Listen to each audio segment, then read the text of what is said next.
akan dibawakan oleh Pak Ustadz, yaitu ceramah. Silakan Pak Ustadz.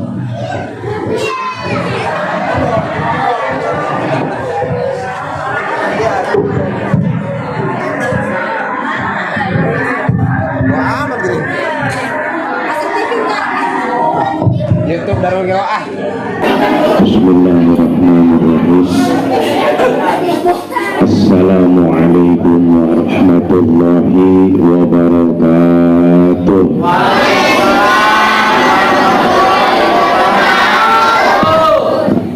Alhamdulillah allazi asra bi 'abdihi laylan minal masjidil haram ilal masjidil aqsa allazi barakna haulah.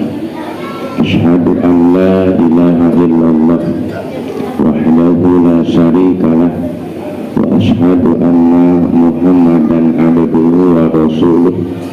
Allahumma shalli wa sallim ala sayyidina Muhammadin wa ala alihi wa ashabihi ajma'in, amma ba'du.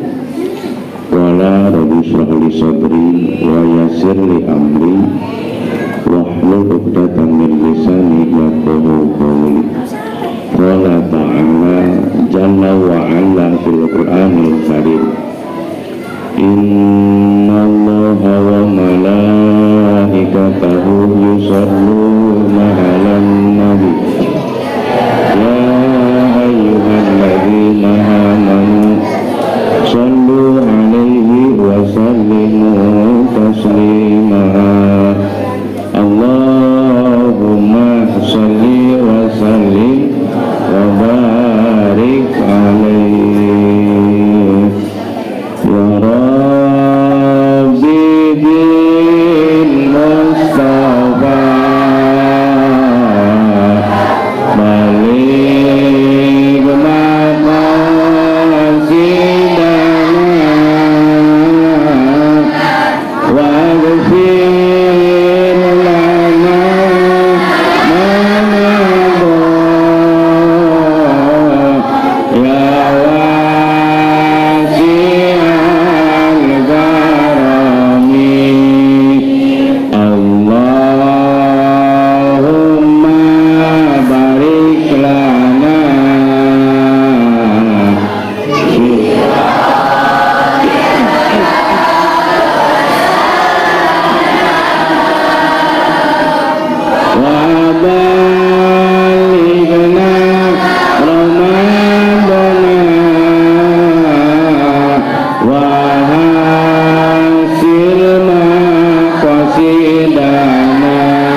amal.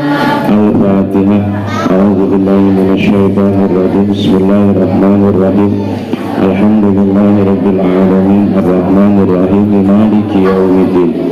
Iyyaka na'budu wa iyyaka nasta'in. Ihdinas siratal mustaqim. Siratal ladzina an'amta 'alaihim ghairil maghdubi 'alaihim waladdallin. Amin.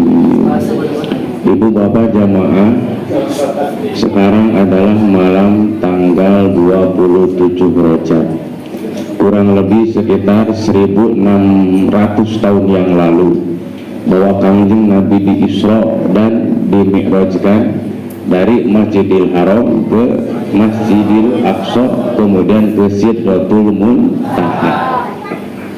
Masjidil Haram itu nama masjid yang ada di sekitar Ka'bah Baitullah, sedangkan Masjid Al-Aqsa berada di Palestina.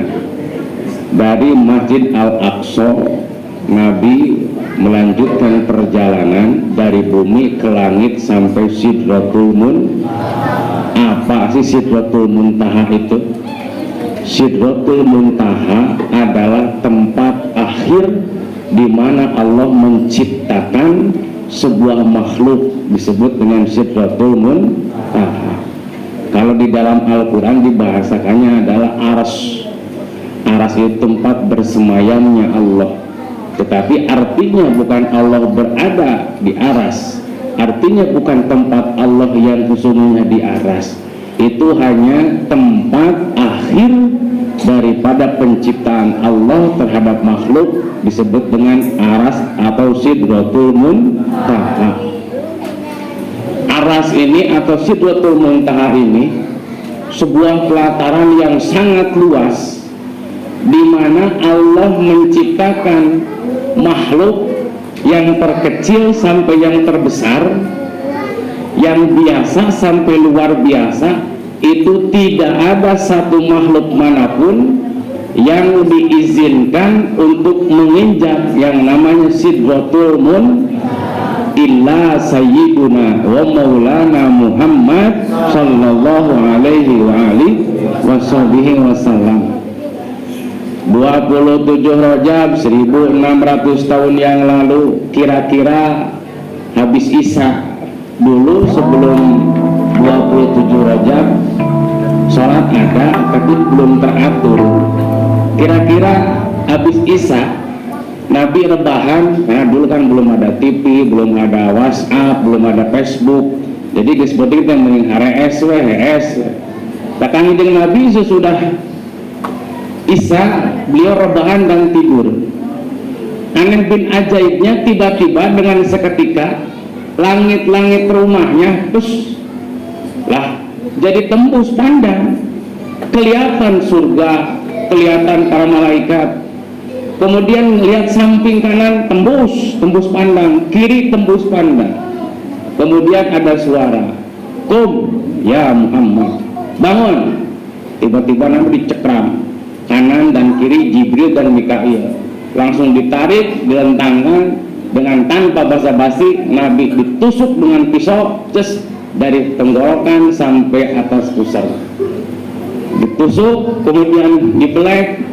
Nabi tidak bisa ngomong apa-apa. Dikeluarkan jantungnya, dikeluarkan hatinya. Kemudian dicuci oleh malaikat Jibril, dibersihkan dengan air Zam-Zam, beres bersih, dilihat. Ini udah tidak ada bakhil, tidak ada kotor. Masukin lagi dengan bismillah, menyebut nama Allah. Nabi seketika menjadi rapat kembali.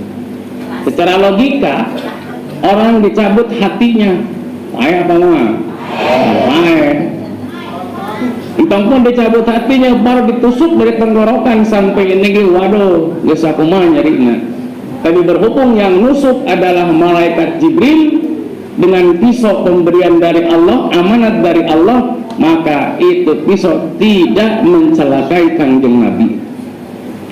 Sebetulnya prosesi pembelekan Nabi itu bukan yang pertama kali waktu Isra Mi'raj.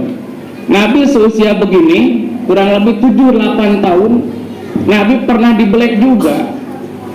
Tatkala itu sedang bermain, ya namanya bocah di gurun pasir sedang bermain, tiba-tiba ada sosok kakek-kakek serba putih, Nabi dibawa, yang lain pergi pada kabur kocar kacir, takut mencari takut kayak juri peralik mulai mah. Kemudian bebeja atau mengasih tahu kepada ibu susunya siapa, Halimatus Sa'diyah. Yang lain laporan, ibu Muhammad tadi ada yang nangkep. Wah, kaget. Siapa? Enggak tahu. Di mana? Di sono, Bu. Ayo, tengok, ditengok. Oleh ibu susunya berserta teman-temannya. Pas ditengok, Nabi sedang terlentang di atas batu yang besar. Aneh bin Adi mah nggak apa-apa, nggak ada satu luka pun. Ditanya, nah, kamu tadi dengan siapa? Nggak tahu, Bu. Bagaimana sosoknya? Serba putih. Parasnya bagaimana? Belum pernah aku lihat secakap itu. Orang tua tapi mukanya begitu cakep dan suaranya begitu menggema. Siapa tadi? Tidak tahu. Kemudian kamu digimanain? Bu, saya ditusuk, saya dibelek oleh beliau, kemudian dikeluarkan dalaman saya itu apa, entah apa dikeluarkan, lalu dimasukkan lagi. Di situ baru saya mendapatkan kekuatan batin yang kuat. Maka Nabi ketika akan Isra Mi'raj itu malaikat Jibril hanya mengetes, artinya mencek apakah selama dari usia 87 tahun sampai kurang lebih 45 tahunan Kanjeng Nabi, apakah ada tidak nih celah di sini, sifat iri, dengki, hasud, riya, takabur. Ternyata ketika dibelek oleh Jibril, satu titik pun tidak ada. Yang menjadi catatan buat kita, Nabi kita itu Nabi terakhir apa bukan? Terakhir lah, Nabi Abada. Tidak ada Nabi sesudah Kanjeng Nabi. Nabi paling terakhir tetapi menjadi awwaluna wal akhirun. Artinya adalah Nabi merupakan sosok terakhir tetapi bisa mengalahkan semua para Nabi. Allah mengutus berapa ribu Nabi? Ada yang masih ingat? Berapa? 25. Cerdik banget. Nabi mengutus berapa?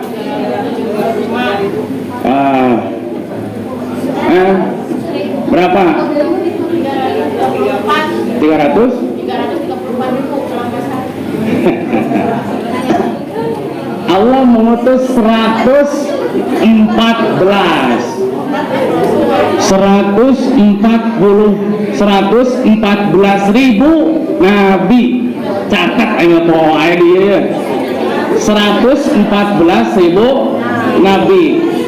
Berapa Rasul? Berapa Rasul? 313 Rasul. Kalau kita ibaratkan begini, Allah mengutus dan mengangkat dari miliaran manusia, yang terbaik hanya 114.000 Nabi disebut dengan utusan. Kemudian dari 114.000 Nabi, Allah mengangkat yang terbaik, di atas yang terbaik 313 orang disebut dengan Rasul. Dari yang 313 yang terbaik, Allah mengangkat 25 yang terbaik yang tercantum di dalam Al-Quran, yang Adam, Idris, Nuh, Saleh dan sebagainya. Dari 25 terbaik, Allah mengangkat 5 yang terbaik dari golongan Nabi dan Rasul, disebut dengan ulul azmi. Siapa beliau? Nabi Nuh, Nabi Ibrahim, Nabi Musa, Nabi Isa, Nabi Muhammad. Dari 5 di atas yang terbaik, 5 manusia ini derajatnya mengalahkan derajatnya para malaikat. Malaikat di bawah yang 5 ini. Dari yang 5 terbaik, Allah mengangkat 1 di atas yang terbaik. Yang terbaik di atas yang terbaik adalah Sayyidul Wujud, Kanjeng Nabi Muhammad sallallahu alaihi wasallam.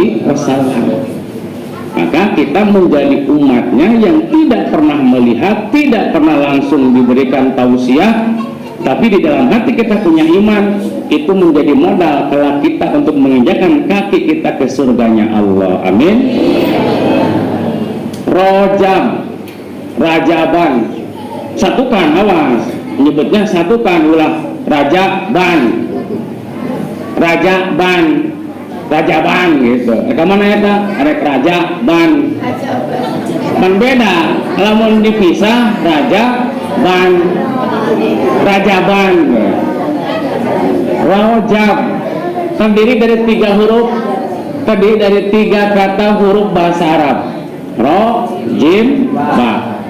Ro-nya adalah Rasulullah. Siapa Rasulullah? Muhammad ibni Abdillah. Muhammad adalah putra Abdullah, putra Siti Aminah. Kemudian Ro, Jim, Jimnya adalah Jibril. Siapa Jibril? Jibril adalah sosok malaikat, presiden malaikat. Malaikat yang wajib diketahui berapa? 10. Apakah ada 10 semua malaikat? Lah, tidak. Malaikat itu banyaknya sudah tidak bisa dihitung. Tidak bisa dihitung. Tetapi yang menjadi pemimpin dari yang miliaran malaikat adalah malaikat Jibril. Sosoknya malaikat Jibril itu mempunyai sayap yang panjang. Seandainya satu sayap tangan kanan, seandainya satu sayap tangan kanannya oleh Jibril dikebumikan, maka penghuni bumi semua menjadi terungkup dan tidak ada cahaya sedikit pun terungkup oleh sayapnya malaikat Jibril. Maka ketika pasca peristiwa Isra dan Mi'raj, Nabi Jibril, Mikail, kemudian Buraq. Maka yang terakhir isyaratnya dalam bulan Rajab, Roh, Rasulullah, Jim, Jibril, banyak adalah Buraq. Buraq adalah sebuah kendaraan, sebuah hewan yang hidup di Riyadil Jannah atau Riyadul Jannah. Jadi tempatnya Buraq itu berada di taman surga. Pada tanggal 27 Rajab 1600 tahun yang lalu, malaikat Jibril diinstruksikan oleh Allah, ya Jibril, sekarang kamu cari kendaraan, kamu bawa Muhammad, kamu taikkan Muhammad kepada kendaraan tersebut, kamu jalankan Muhammad dari Haram ke Aqsa, terus naik bertemu denganku. Siap ya Allah.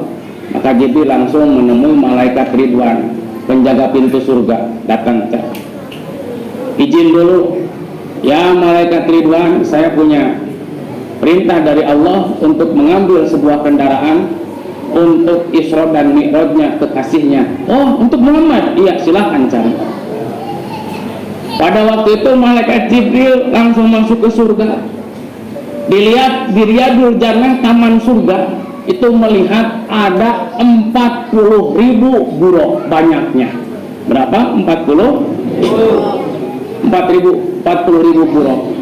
Ketika masuk kepada pintunya, Jibril bingung. Dia perintah Allah, kita nyopot buraq ke kendaraan Nabi, kita milih mana ya? Loba alus kabeh. Betul-betul halus, putih mengkilat, ada sayapnya, lebih kecil daripada kuda, lebih besar daripada himar, sedang perawakannya. Sosoknya seperti kuda, cuma ada sayap. Bingung, ya milih mana ya kendaraan ke Nabi. Bingung, Jibril. Ditinggali, iya alus itu. Aku masih orang beli barang, iya hayang itu hayang. Akhirnya salah pilih kan. Dipilih menang melalui koceplak, menang no eca, kadang gitu kan. Ayo ditinggali, aduh kumaha bingung milihnya. Tiba-tiba di pojokan Riyadul Jannah ada sosok buraq yang lainnya berterbangan, sukacita, makan minum enak-enak. Dia mah di pojokan depan, ngomong dia mah cicing es gitu kan. Di tempat teh awakna kuru deh. Kemudian kulitnya mulai mau bodas mengkilat, dia mau bodas kagak, kuning kagak. Anak itu beda hiji, kunaon buraq hiji beda we eta. disamperkeun ku malaikat Jibril. Ya buruk, kunaon anjeun, kenapa kamu seperti itu? Yang lain sukacita, yang lain pada bahagia, sementara kamu malah di pojok. Nggak apa-apa Jibril. Nggak, saya tanya, kamu makan, cuman makanku teratur, yang lain siang makan, saya berpuasa. Waduh, minum, saya berpuasa. Berapa lama kamu seperti ini? Saya udah 40.000 tahun puasa. Ya Allah, 40.000 tahun buruk puasa.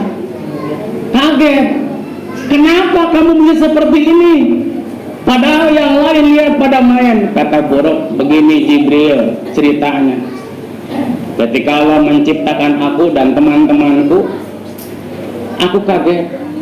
Ketika Allah pun payahku menciptakan aku dan teman-temanku, dilihat semua buruk di jidatnya, kok ada cap semuanya? Cap apa maksudnya? Lihat oleh kamu, di jidat buruk semua ada cap Muhammad. Jadi buruk 40.000 banyaknya, semua di jidatnya ada nama Muhammad. Kemudian saya terpikat, itu nama siapa? Kemudian di tiang surga, lihat oleh kamu, Allah Muhammad, Allah Muhammad. Lihat di pintu, Allah Muhammad. Siapa Muhammad? Ini dari golongan malaikat, jin, atau setan, atau manusia. Nah terus, maka dari itu saya langsung jatuh cinta dengan nama Muhammad.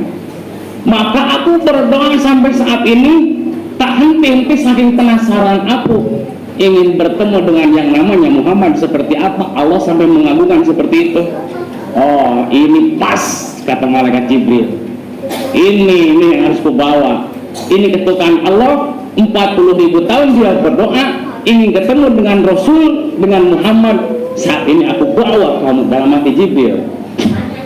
Kemudian singkat cerita,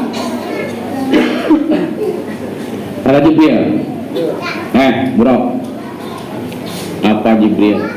Yuk, sangat denganku berangkat. Mana? Ikut aja? Enggak. Jalan-jalan, enggak mau.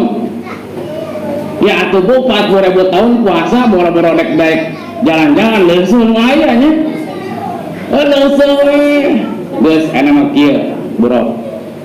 Kau kalau ingin sembuh dari gundah gulanahmu, dari kangenmu, dari cintamu, dari pengharapanmu, sekarang juga ikut denganku. Nah, jangan menghiburku, aku tidak terpengaruh Jibril, silakan kau pergi.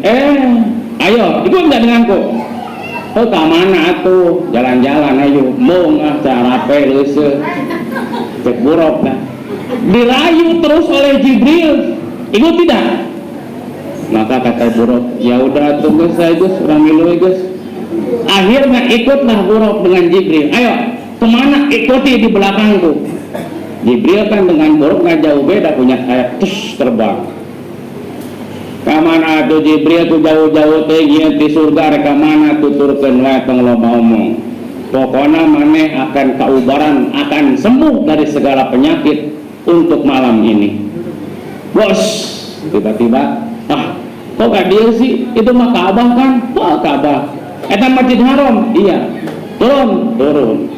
Jibril ngambil tali, ditaliin di tiangnya Masjid Haram. Kamu diam di sini, jangan kemana-mana, jangan ribut, diam. Saya tinggalin ini. Tunggu sebentar, aku akan mengambil seseorang untukmu. Nah, saya masuk ke WD, Gisna yang nungguan, kesal. Udah, jangan banyak tanya, diam di sini, aku akan panggil seseorang. Maka Jibril pergi ke rumah Rasul. Karena kan rumah Rasul ini Ka'bah Baitullah ya. Itu nggak jauh, sekitar majlis lah, Darul Qiraah dah ya. Darul Qiraah gitu kan. Jadi antara Masjid Haram, Ka'bah, Masjid Haram, tempat tinggal Rasul, nggak jauh. Ketika diikat, kamu tunggu di sini, saya akan panggil seseorang. Berangkat Jibril menuju ke rumah Rasul. Langsung proses itu dilakukan, dibelek dan sebagainya, beres, dibawa Rasul. Ayo ikut saya. Ikut. Si buruk teker cicing bu ke depan kata buruk. Dibilang malah sahabi. Dalam hati si buruk orang sian kira ketumpakan ke aing ya. Sangat aing ke majelis ditumpahkan ke jelema. Datanglah menghadap. Ya buruk. Sekarang begini. Kalau punggung kamu ditunggangi seseorang dari bangsa manusia, ridho apa tidak? Kata buruk, tidak. Walah, begitu mana dia buruk ya? Kenapa? Aku sudah bernazar berdoa 40.000 tahun. Aku punya punggung, tidak ridho ditunggangi oleh siapapun illa ismu Muhammad, kecuali yang namanya Muhammad. Pokoknya batur aing gajah ngereng ngamuk mung ditumpakan ku lain hayang ku ngaranna Muhammad. Waduh, bener ya juga makhluk teh. Yang guys ya. Iya, sosok manusia akan menunggangi daripada punggung kamu. Wah, buruk ngamuk bu, ngamuk jadi-jadinya. Pengasih udah ngamuk, tetejre, wah, muter. Mau aing mau ditumpahkan. Jibril kesel. Ya buruk, ala tastahi. Apa kamu tidak malu? Ini siapa orang ini? Ya, mung rek naik orang geus ngadar. Tonggong ieu moal dipake ku saha kecuali ku Muhammad naik di dia. Kamu tidak tahu siapa orang ini? Tidak. Kamu tahu kedudukan orang ini siapa? Tidak. Asal kamu tahu, kamu berapa puluh tahun puasa? 40.000 tahun. Nangis berapa tahun? 40.000 tahun aku nangis. Ini yang ada di hadapanmu adalah Sayyidul Wujud yang disebut dengan Muhammad. Ini orangnya. Mendengar nama Muhammad, Jib itu malah apa? Buruk langsung. Yang tadi ngamuk badannya langsung pias, langsung menggigil, dari jidatnya keluar terus keringat, hampir basah semua dengan keringatnya. Saking malunya mendengar nama Muhammad. Kata buruk, ya Jibril, benar ini adalah Muhammad. Ini adalah Muhammad yang 40.000 tahun kau nantikan. Inilah orangnya. Jibril, aku sudah salah. Kamu salah sih. Ini aku bawa ke hadapanmu supaya kamu sembuh semua kamu selesai dari masalah. Lalu bagaimana? Kamu ridho dia yang menaiki punggung kamu? Kata buruk kasarnya begini, demi Allah saya rela kemanapun mengantarkan Muhammad sampai ujung dunia pun saya antar asal Muhammad ada di punggungku. Benar, benar. Ya Muhammad, sini Muhammad, ayo naik. Kata Muhammad, ya buruk, aku boleh naik punggung kamu? Silahkan Muhammad, silahkan. Ridho kamu? Ridho. Benar, benar. Aku Muhammad, iya. Kau adalah apa namanya pengharapanku. 40.000 tahun aku menunggu kamu. Silahkan naik. Kuda kan ada kedalinya bu. Nincakan air itu ke anak tanya. Aneh bin Adaimah tangan Rasul pernah menaikkan kuda kia berentang ia dengan karena bujur. Nah ya, ia kadia ia karena punduk nanti kita. Seketika ketika kakinya menginjakkan kadali, tangannya ke pantatnya, itu si buruk yang tadi kuru awaknya goreng belewuk, ketika dipegang oleh tangan sucinya Muhammad langsung menjadi gemuk kembali, menjadi putih kembali. Buruk punongnya kaget, lah ya Allah jadi koskil orang ya tadi kuru enak ya lengan-lengan suku ngenahan ya segar deh bu, langsung naik langsung. Ayo kita berjalan, siap? Siap. Yang memimpin berjalan adalah malaikat Jibril. Berjalanlah Nabi secara lurus disebut dengan Isra, vertikal antar haram ke Aqsa, lurus cus lurus sampailah di situ, datang ke Aqsa kurang lebih sekitar 2 jam sehabis Isya. Ketika datang ke Aqsa, aneh bin ajaibnya, Aqsa yang segitu besarnya penuh dengan orang-orang yang ganteng, orang-orang yang berwibawa. Ribuan bahkan jutaan lautan manusia putih itu berada di dalam Aqsa. Malaikat beserta Nabi masuk, kemudian Nabi penasaran ketika buka pintu, ya Muhammad, itu mereka itu siapa? Saya belum pernah lihat golongan masyarakat seperti ini. Perlu kamu tahu Muhammad, ini adalah golongan para malaikat, ini adalah golongan para nabi, ini golongan para rasul. Wah, ini semua menyaksikan, menyambut dan menunggu kedatangan kamu. Ya Allah, Nabi disambut oleh yang ratusan ribu nabi dan jutaan malaikat. Sebelum Nabi naik ke Sidratul Muntaha, kata Jibril, sholat dulu kamu di sini bareng. Kemudian malaikat Israfil azan, Allahu Akbar, Allahu Akbar, terus qomat. Ketika itu bingung, semua di belakang mencek orang singkara cawas saya jadi imam yuk. Hanya Jibril atuh pemimpinan kan manehna. Mikail pasti geraya. Ribut. Tiba-tiba di belakang tangan Nabi dipegang oleh Jibril. Ya Muhammad, kau ke depan. Dituntun oleh Jibril, kau maju ke depan, kau jadi imam. Ya Jibril, aku adalah. Iya, saya tahu kamu umur di bawah semua nabi dan rasul. Tapi umur dunia, sedangkan umur akhirat kamu semuanya ada di bawah kendali dan kekuasaan kamu. Kamu adalah paling tinggi di hadapan Allah. Ke depan, majulah ke depan. Semua ribut. Ya Allah, ternyata sang Muhammad yang menjadi imam. Salat 2 rakaat langsung beres, assalamualaikum, berdoa. Tiba-tiba di atas itu ada turun ke bawah. Lamun bahasa orang mas helikopter pensuk ayah ketencelean karena tiba-tiba terus bercahaya, disebut dengan Mi'raj. Kemana? Aqsa ke Sidratul Muntaha. Itu yang menjadi tangganya adalah emas intan berlian mengkilat. Kata Jibril, Muhammad silahkan. Kemana Jibril? Allah sedang menunggu kamu. Di mana? Ikuti tangga ini, naik terus. Kemudian singkat cerita, sampailah ke langit ke-1, ke-2, ke-4, sampai ke-7.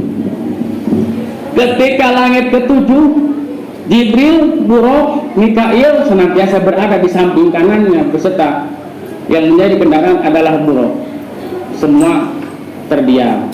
Tembus langit ke-7, kata Jibril, Israel, malaikat yang mengikuti semuanya, sudah. Ini batas akhir kita di sini. Kita nggak bisa ikut, kita nggak bisa ikut. Muhammad, sekarang kau ditunggu oleh Allah. Silahkan kau sendiri. Jibril, bagaimana aku? Silahkan kau pergi sendiri. Silahkan. Kenapa nggak ikut? Dengarkan. Aku adalah malaikat sang pemimpin, tetapi aku tidak punya izin dan tidak punya kuasa untuk menginjakkan kaki ke Sidratul Muntaha. Kau pergi sendiri. Sendiri Pak, Bu, Pak. Jarak 100 meter, cilik lagi. Jibril, Muhammad silahkan. Jalan lagi, kurang lebih 100 meter. Jibril, jalan. Semakin jauh, semakin jauh. Dan hal ini dianalogi oleh para ilmuwan, pakar-pakar dunia. Ada wujud, ada suara, tapi nggak ada wujud. Saking jauhnya, Jibril, Muhammad terus, Jibril terus. Suara semakin jauh, semakin kecil, tapi terdengar, masih terdengar oleh makhluk manapun. Maka lahirlah sebuah penemuan yang disebut dengan handphone. Ini handphone hasil analogi, hasil mengaplikasikan, mentafakuri dari peristiwa Isra dan Mi'raj. Kan orang makanya handphone gimana? Ternyata semua berasal dari mana? Kejadian umat Islam. Inilah handphone. Artinya apa? Suara ada tapi wujud nggak ada. Aina mah geus ngeunaheun kan baheula mah krek kalau zaman Nokia teh. Kenal mah cager, totot, oh ya baterainya. Enak makan ningali mate langsung video call aya kan. Mak mau mah keur masak ya, masak naon mah? Keur masak jengkol ya tinggal gitu. Ya, semakin canggih. Ya, semakin canggih. Singkat cerita sampailah Nabi kemana ke Sidratul Muntaha. Baru menginjakan emper berjalan terus Nabi berjalan.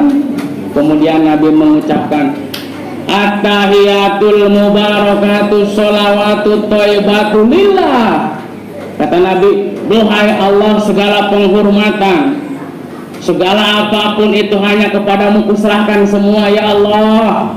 Tiba-tiba dengan keheningan dan angin sayup-sayup, tiba-tiba assalamu alaika ayuhan nabiyyu wa rahmatullahi wa barakatuh.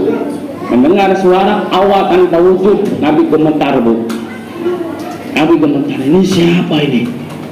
Tiba-tiba makin jelas wujud Allah, makin jelas dah. Dilihat di depan matanya ada wujud zat Allah, maka Nabi langsung, ya Allah, pingsan sebentar. Kenapa? Tidak kuat melihat keindahan zat Allah. Bangun kembali, karena yang diingat adalah umat. Bangun kembali. Tadi Allah menghaturkan assalamu alaika ayuhan nabi wa rahmatullahi wa barakatuh. Berarti Allah hanya menentukan kedudukan tinggi rahmat derajat hanya kepadaku. Kata Nabi, ya Allah, nggak mau saya buat saya. Bagaimana umatku ya Allah? Kamu dalam kondisi seperti ini masih ingat umatku bagaimana? Maka kata Allah, silakan. Apa yang kamu doakan? Assalamu alaina wa ala ibadillahis sholihin.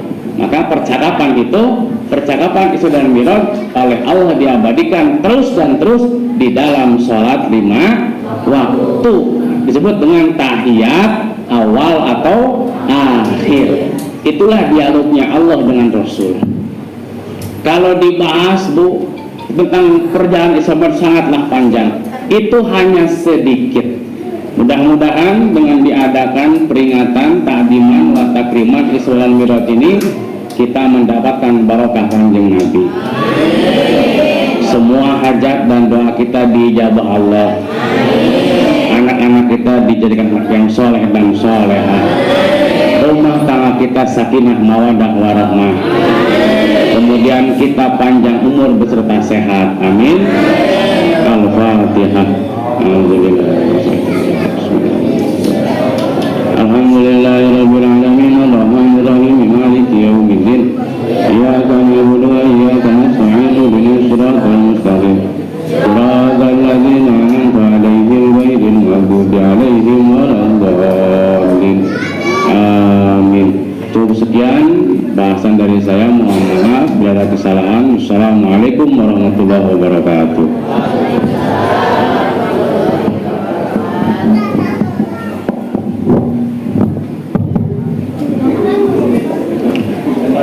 Assalamualaikum warahmatullahi wabarakatuh. Tak dulu ya mak, pengen nanya nih. Sebentar lagi kan mau Ramadan. Ini bukan masalah aturannya dari negara. Pengen nanya mama, kalau masak sahur jam berapa enaknya? Jam 3 ya. Maksud saya gini, ayo di musola sini berarti yang bangunkan sahurnya jam 3, jangan terlalu malam dari jam 2 itu tuh, karena berbeda suasananya. Kalau dulu jam 2 kenapa? Mama masaknya udah menyisikan hula, ngaronan hula, ngapungan hula, kompornya hiji, tasangu, terus karak goreng. Ayo nama kan dekos gitu. Ayo nama tas taraweh ngetakeun beas asupun mejikun colokun sare udang geus asar. Jadi mungkin nih buat bapak-bapak anak muda, ayo di musola sini ayo kita bikin kesepakatan bahwa ngebangunkan sahur itu jam 3 ya, setuju nggak? Apa tetap jam 2?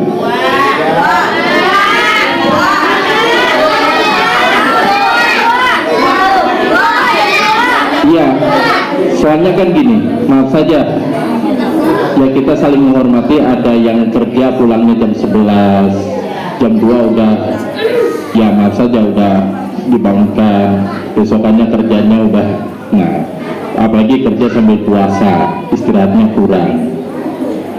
Nah bagaimana kalau memang setuju jam 3, jam 3, kalau setuju jam 2, jam 2, sehingga gini, kalau anak muda bangunkan jam 2 jangan ada yang komplain. Ini mah dibangunin, ada aja yang komplain, nggak dibangunin komplain juga gitu tuh. Jam 2 atau jam 3? Yang lain mah nggak usah jawab, nggak masak, makna yang masak mah. Lah bocah mah mau jam 2, jam 3 tinggal makan. Yang masak, saya menanya yang masak. Jam berapa? Jam 3 ya. Iya. Jadi gitu, anak-anak muda yang bangunkan jam 3 sampai jam 4. Dengarkan, jam 3 sampai jam 4 membangunkan sahur, terus istirahat jam 4. Mungkin habis sahur ada yang mau sholat tahajud, ada yang lanjutkan tadarusnya, berhenti tuh jam 4. Nanti jam, karena sekarang subuh itu jam 4 lewat 0431 itu imsak. Berarti nanti jam 4 lewat 20 baru mimik nyala, ingetin buat persiapan imsak. Jadi gitu, kita atur gitu, jangan terus. Dan kebangunkan sahur pun jangan ngawur, maaf saja. Apa jadi omongin yang baik supaya yang mendengarkannya pun tentrem. Soalnya ada di sebelah, di tempat sebelah lah, masih lingkungan Cibeber, gara-gara yang bangunkan sahur itu masjid mau dibakar. Kenapa ngebanguninnya? Kacau. Apa aja disebut, akhirnya ada yang kesel. Bukan non-muslim yang kesel, orang Islam sendiri. Akhirnya apa? Kalau masih kayak gitu, gua bakar tuh masjid. Karena kan kita nggak tahu, ada yang sakit tetangga kita. Kalau orang sakit itu susah istirahatnya, tidurnya baru jam 3, jam 4 baru bisa tidur. Terus ada yang berisiknya kenemenan, ya, yang baik. Sepakat?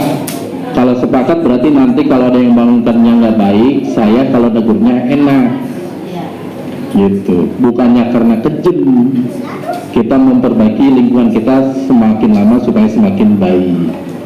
Itu satu. Kedua, di sekarang ini di musola kita ini kita bela-belain punya jam digital kayak gini. Punya jam digital ini supaya tertib dalam berjamaah, tertib dalam mengikuti waktu sholat. Nah, ikuti ini karena ini sudah sistem komputer dan ini sudah benar waktunya sudah, dan ini pun berubah dengan otomatis, tidak perlu dirubah-rubah. Ini setiap hari perubahan waktu sholat itu berubah, otomatis berubah. Jadi kalau tanda ini belum bunyi, jangan ujuk-ujuk main jebor-jebor aja tuh betul. Ini kan jadi persoalan. Kenapa ini ada jam kalau memang masih tidak mengikuti aturan? Setelah jam bunyi itu berarti waktu sholat. Setelah waktu sholat mulai adzan, itu ada adzan dikasih waktu 3 menit. Setelah adzan, jam ini akan hilang, cuma ada detikannya saja, dikasih waktu 5 menit untuk yang qobliyah, sholat qobliyah. Kalau sudah kok jamnya dari 4 menit terus berubah ke 3 menit, ke 2 menit, ke menit, terus jadi 0, bunyi lagi tet, itu waktunya komat baru. Sehingga apa? Orang yang mau datang itu melihat jamnya, oh ini kurang 30 detik lagi, ya jangan salat qobliyah, kapan mau komatnya, nungguin orang yang qobliyah. Kalau mau niat qobliyah datangnya lebih awal, itu tertib. Supaya apa? Semakin tertib. Jangan terus, kecuali di hal-hal yang tertentu, kayak malam Jumat biasanya pengajian, terus lewat dari Isya, kemudian habis aja langsung qomat, nggak masalah. Itu kan tidak sering, hanya waktu-waktu tertentu. Sehingga apa? Ayo kita tertib. Kalau ini jam ini nggak difungsikan, ngapain dibelain beli? Mending dijual lagi, kan gitu. Ayo supaya tertib, ibadah kita tertib, rapi, masyarakat di sini pun tertib, gitu. Ya kita latihan, memang berat, tapi harus banyak pengertian. Nah, yang di sini pun, maaf saja, ini saya minta lagi nih, mumpung lagi banyak kumpul. Ini nanti mic dalam, kalau di selain malam Jumat dan malam Sabtu saya matikan, jangan dihidupin lagi. Kenapa? Kalau hari-hari selain malam Jumat malam Sabtu itu dimatikan, karena kadang-kadang sambil nunggu orang qobliyah kan ada yang selawatan, itu nggak kebisikan yang salat qobliyahnya. Tuh makanya mic-nya dimatiin, ini mah dihidupin lagi. Walaupun dimatiin keluar atau kedengeran, yang luar difungsikan. Kan kalau kita lagi sholat qobliyah terus mendengar suara walaupun selawatan karena kenceng akhirnya kan. Nah, jadi ini dimatiin, ya paham ya? Jadi capek kita udah gini, ada yang hidupin lagi, dimatiin lagi, dihidupin lagi. Nah, kecuali kalau malam Jumat karena ada pengajian mic dalam kita hidupkan, karena butuh yang ngaji itu ngedengerin isi pengajiannya. Kalau selain itu ya kita pakai mic luar buat mendengarkan azan. Nah, tapi gitu juga bagi yang sering, saya terima kasih nih banyak yang rajin duluan datang, tapi jangan juga gitu maghrib jam 5:30 udah pada ini jam 5. Jangan, kita ada waktu, kecuali nanti Ramadan lain suasananya ya. Ramadan khusus kita tadarusan habis sholat fardu nggak masalah, tapi untuk Ramadan kalau malam mungkin kita batasi sampai jam 10 mic luar. Kalau mic dalamnya mau sampai subuh juga silakan, mau tadarusan ya. Jadi bukannya membatasi dalam beribadah, tidak, karena kita hidup bermasyarakat kudu saling hormat menghormati, karena suasananya sudah beda daripada dulu. Sekarang dulu makan habis isya pada istirahat, sekarang habis isya kan ada yang kerja shift 2, ada shift 3 gitu tuh, kan keluarga kita sendiri. Nah, supaya memang perjalanan musola itu akan semakin baik, ibadah perlu tetapi harus tertib ya. Nggak apa-apa. Nah, mumpung kumpul juga ini DKM ini kadang-kadang ngeluhnya apa, kalau malam Jumat itu nggak ada bapak-bapaknya, pada kemana, ayo ikuti kegiatan ya. Karena kalau bapak-bapaknya nggak ada, anak-anaknya melulu, anak-anaknya rame, kita tegur takut orang tuanya marah, nggak ditegur rame. Kan kalau ada bapaknya mah kali yang negur bapaknya sendiri gitu tuh. Silakan bawa anaknya masuk ke musola, ada bapak-bapaknya ya, karena siapa lagi. Kadang-kadang kita iri. Tadi saya di Masjid Al-Hikmah itu yang banyak bapak-bapaknya, saya hitung tuh bapak-bapaknya ada 57 orang. Saya hitung, rajin banget ngitung yang hadir. Iya, 57 orang bapak-bapaknya. Anak-anaknya banyak, tapi akhirnya jadi tertib karena ada orang tuanya. Di Al-Mukhlisin bapak-bapaknya banyak. Bulan kemarin malam Jumat 3 orang, 4 orang, sampai itu DKM itu kemarin itu punya usul bagaimana kita kasih dompres, kalau bapak-bapak yang datang kasih sembako. Setuju. Kalau saya masih siap-siap aja, cuma kemudian mikir juga, iya, kalau bapak-bapaknya doang tahu sendiri mama sini mah, ntar mama yang rebutan, bapak-bapaknya kagak dapat mama. Sampai mikirnya sampai segitunya, saking pengen bapak-bapak itu ikut kegiatan baik malam Jumat maupun malam Sabtu ya. Sampai saya tadi pagi kan sampai kepancing emosi. Pagi ayah mau bersihin nggak ada yang datang. Ini kampung janda apa gimana sih ini? Kagak ada bawa-bawanya pisan. Kan gitu. Ayo ya. Maaf kalau ucapan saya ini terlalu kasar tadi itu. Cuma habis gregetan nih. Mau raja bangun kagak ada suasananya pisan. Sampai ini aja ke pohon pisangnya kagak dihias pisan, biasanya dihias lah repot. Ya itu saja kami harapkan Pak, mungkin yang dengerin atau mamanya, kita ingin anak kita soleh dan solihah. Kalau kitanya kagak nunjukin juga, nah, kami memaklumi mungkin bapak-bapak capek kerja, tapi sempatkanlah dalam seminggu sekali itu ikut kegiatan di musola. Kan cuma duduk doang, capek ngelonjor aja sih nggak apa-apa, nggak dimarahin. Pegel nih ngelonjor kakinya, kagak dimarahin, yang penting duduk aja. Nggak bisa baca, yang penting tomat kamu kan mulutnya pura-pura. Iya serius. Tanya ini sama bapak-bapak dulu waktu belum bisa ngaji, saya diajak yasinan, nggak bisa baca, nggak apa-apa, megang buku yasin aja. Waktunya orang ngebet, pura-pura yang liatin saya aja. Kalau saya ngebet. Tanya ini saksi hidup, benar pada ngebet. Padahal saya sambil baca yasin itu sambil ketawa dalam hati mah. Tadinya bercanda tapi beneran. Jadi giran saya ngebet. Iya. Tapi kan alhamdulillah dari proses itulah kemudian menjadi motivasi untuk menjadi lebih baik. Ya, nggak apa-apa. Saya mohon gitu. Para bapak-bapaknya kalau malam Jumat datang. Kalau bapak-bapaknya pada datang mah, kita misalnya sewaktu-waktu mengundang ustadz dari luar berani. Nah itu kita mengundang ustadz dari luar, ini tidak gitu mah. Iya, kasihan mama lagi, mama udah kenyang di mandi taklim.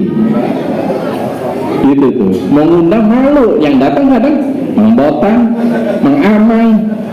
Iya, mesin metik semua. Ya, ayo berharap yang remajanya pun muncul. Nah, duduk. Ini masa itu makan banyak nih. Besok malam Jumat nggak ada lagi. Ya, duduk. Mendoain orang tua, mendoain saudara, kakek, nenek yang sudah meninggal. Siapa lagi kalau bukan kita? Mak-maknya yang kalau nggak sempat ke musola ikut yasinan, suruh tuh anak mudanya. Suruh punya anak. Kalau kagak nyuruh, ya jangan harap nanti kalau emak meninggal ada yang kirim doa. Jangan nangis. Ya, kalau ibu-ibu nggak pernah nyuruh anaknya berangkat ke musola ikut kegiatan malam Jumat, kalau ibu dan bapak meninggal nggak ada yang kirim doa, jangan nyesel. Siapa lagi? Iya, takut kebakar kalau malam Jumatnya mau hadir. Ya, suruh kapan lagi waktunya, suruh. Sama ini gini remaja putri yang pada hadir. Ya, siapa lagi menghidupkan musola kalau bukan kita? Siapa lagi? Kalau bukan kita nih warga sini, siapa lagi? Malam Jumat ada malam Sabtu ada buburnya, tetap aja dibela-belain gitu juga. Malam Jumat kalau penuh, insya Allah makanan juga ada. Nah ini mah disediain makanan, yang makan dia lagi ya. Ya, insya Allah orang sini mah saya sudah paham. Mulutnya sih rewel, tapi urusan sodakohnya pun rajin. Mak-maknya. Iya, mantapnya mama di sini gitu. Cuma belum kelihatan bapak-bapaknya. Ya. Iya, nyapa ngapura Pak, malam Jumat hayu, jangan sungkan, jangan malu, jangan minder. Ya, mama gitu mak, ancem, anu masih boga bapaknya, anu can boga bapak manteng ancem. yang masih punya suaminya, Pak kamu sholat, asal kamu sholat, penting mau dibere gitu, Pak. Nah, malam Jumat gitu, Pak kamu sholat, asal kamu sholat mau dibere gitu. Nah gitu wae. Nah, ayo kita belajar tertib, belajar rapi, belajar menjadi yang lebih baik. Al-Fatihah. A'udzubillahi minasyaitonir rajim. Bismillahirrahmanirrahim. Alhamdulillahirabbil alamin arrahmanir rahim maliki yaumiddin. Iyyaka na'budu wa iyyaka nasta'in ihdinas siratal mustaqim siratal ladzina an'amta 'alaihim ghairil maghdubi 'alaihim waladdallin. Amin. Bismillahirrahmanirrahim. Wassalamualaikum warahmatullahi wabarakatuh. Alhamdulillahirabbil alamin. Syakirin hamdan na'imin hamdan kabimazida wa rabbana lakal hamdu min jalali wajhika mustanik. Allahumma shalli ala sayyidina Muhammadin al-fatih al-mawdrik wal khatim lima sabaq bil haqq wal hadi ila siratal mustaqim wa ala alihi wa sahbihi hatta qadrihi al-aliyyil azim. Allahumma ighfirli wa liwalidayya warhamhuma kama rabbayani shaghira.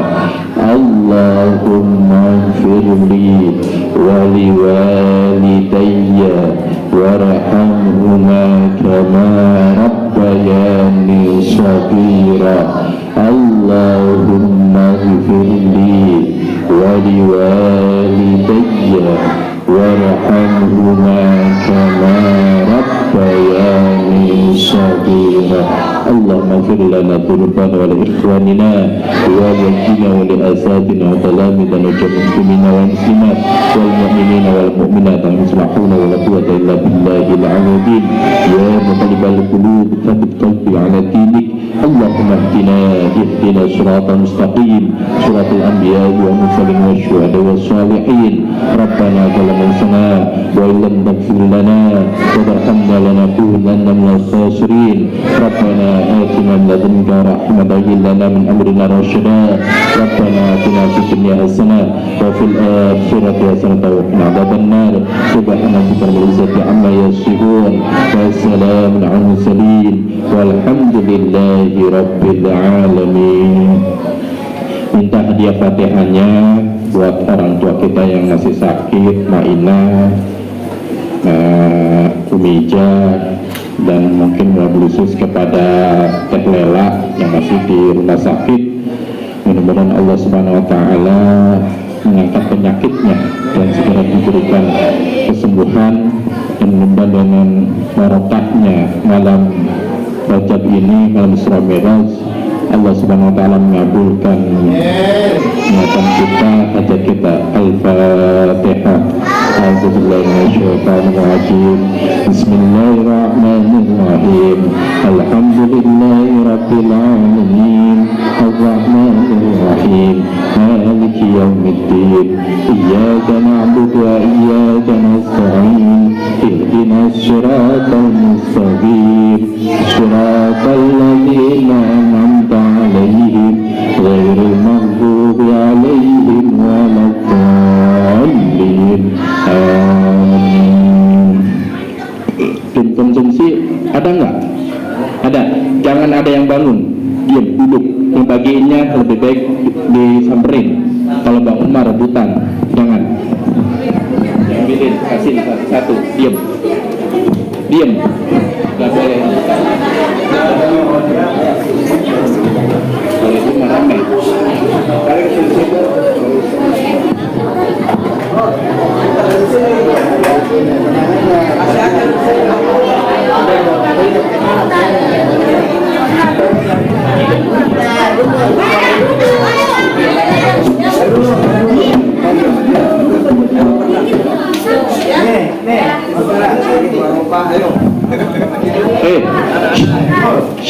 Sundukannya jangan pakai buat main-mainan, buang langsung ya.